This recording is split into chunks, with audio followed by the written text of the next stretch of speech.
பாரதிய ஜனதா கட்சி எந்த கட்சியுடன் கூட்டணி வைக்கும் என்பதை தனிநபர் முடிவு செய்ய முடியாது எனவும் கட்சியின் மத்திய தலைமையே முடிவெடுக்கும் எனவும் அந்த கட்சியின் தமிழக ஒருங்கிணைப்பு குழு தலைவராக அறிவிக்கப்பட்டுள்ள ராஜா தெரிவித்துள்ளார்.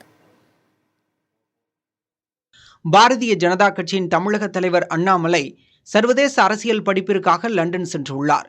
3 மாதங்கள் கழித்து தமிழகம் திரும்ப இருக்கும் நிலையில் கட்சி பணிகளை ஒருங்கிணைப்பதற்காக 6 பேர் கொண்ட ஒருங்கிணைப்பு குழுவை பாஜக தேசிய தலைவர் ஜே.பி. நட்டா அறிவித்துள்ளார்.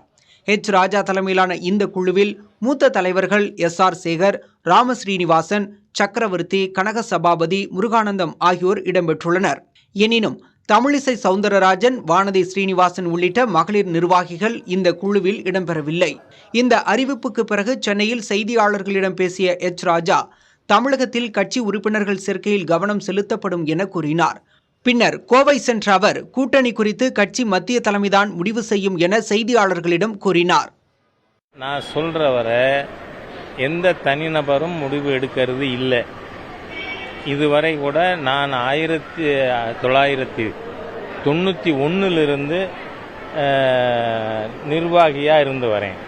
அதிலும் 93 ஸ்டேட் செக்ரட்டரி, அதுக்கு பிறகு பல்வேறு பொறுப்புகளில். அப்போ மையக்குழுவில் நான் தொடர்ந்து 22 ஆண்டுகளாக இருக்கேன். ஆகவே மையக்குழு தான் முடிவு பண்ணும் எனி பாலிசி டிசிஷன்.